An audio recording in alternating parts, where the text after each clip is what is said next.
Welcome to Blizzard Fire. We hope this video helps fire up your solution. You start by confirming your phone uses the carrier bands in your area and that system updates are applied. Then do a practical reset. Restart the device and toggle airplane mode to force a fresh radio handshake with nearby towers. While that completes, remove thick cases and move toward a window because physical barriers reduce signal strength. Once done, switch to LTE or 5G in settings if available, since higher generation bands give more throughput and lower latency. Next, you optimize how the phone uses the network.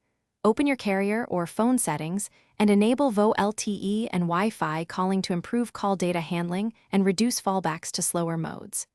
Then manually scan for networks or use a band locking tool to prefer a less congested frequency. This lowers contention and raises throughput.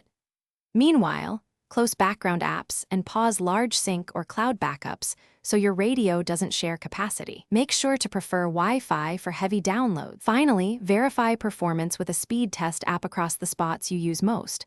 Log times and locations to spot patterns. If you see packet loss or low speeds consistently, update or reset APN and network settings to clear misconfigurations.